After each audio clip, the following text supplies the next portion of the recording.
Jai Swaminarayan. Today let's read the 32nd passage from the second Gadhadā.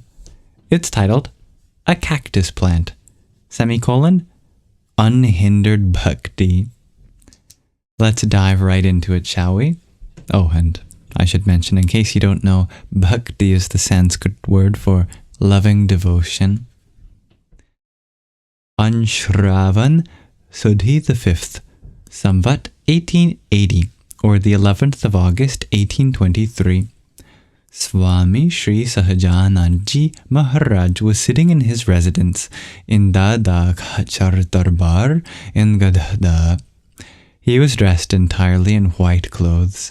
He had also tied a black bordered cloth around his head. In addition to this, garlands of flowers adorned his neck, bunches of flowers were placed upon his ears, and tassels of flowers were placed upon his head. At that time, an assembly of Paramhansas, as well as devotees from various places, had gathered before him. Then, addressing all of the devotees, Sriji Maharaj said, "In worldly life, the affection one has for family members is like that of a cactus plant or the branch of a banyan or peepal tree. That is, if they are cut and transplanted elsewhere, they would once again grow into trees.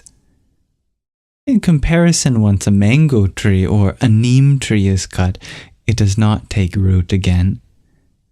The affection that one has for those other than the members of one's family is like that of the mango tree or the neem tree.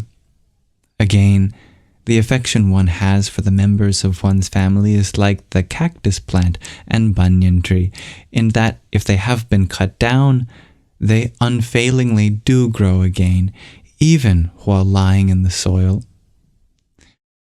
For this reason, the affection that a person harbors for their family is only uprooted when they realize their true form to be the Jivatma, the individual self, as part of,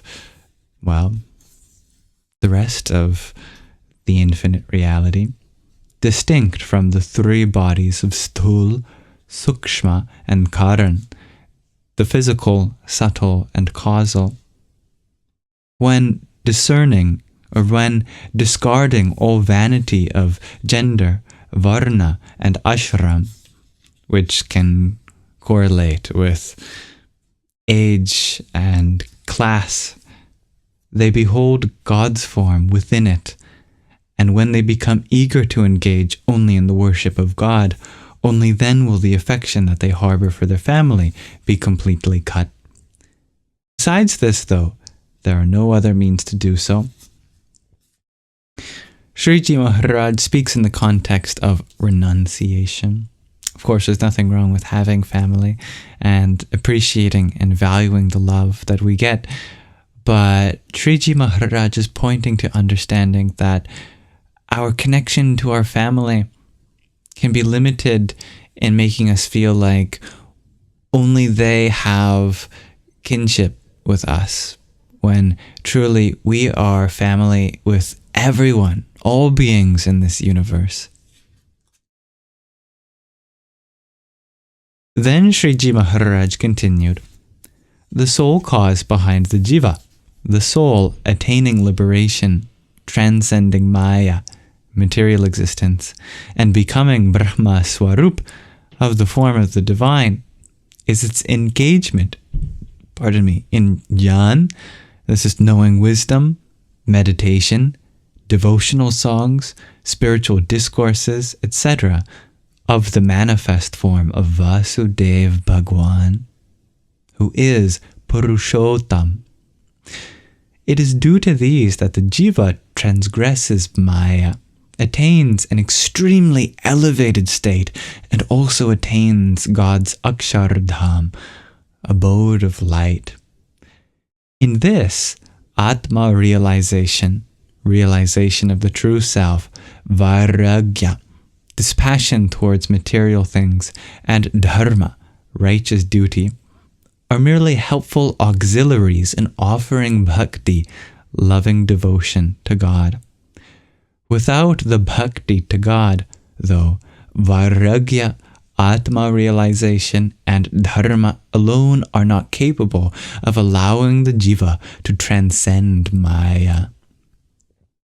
In fact, even if one does not possess intense dharma, Atma realization, or vairagya, if one possesses only bhakti towards God, then one would still attain liberation and transcend Maya. Such is the superiority of bhakti over dharma, Atma realization, and vairagya. Nevertheless, only with the help of dharma and the other attributes is unhindered bhakti possible. Without those other attributes, though, there will definitely be difficulties in offering bhakti during times of adverse circumstances. That is why one should offer bhakti coupled with dharma, Atma realization, and vairagya. Having said this, though, even if a devotee who offers such bhakti happens to be confronted by adverse places, times, actions, and company, then although they are a devotee of God, their heart would indeed become disturbed and they would become whimsical.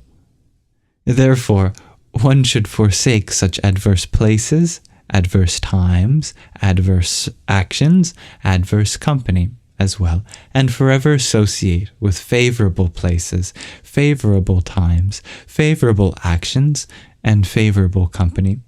But never should one associate with adverse circumstances. That is the end of the 165th discourse given by Sriji Maharaj in the Vachanamrut. So thank you very much for listening, and Jai Swaminarayan.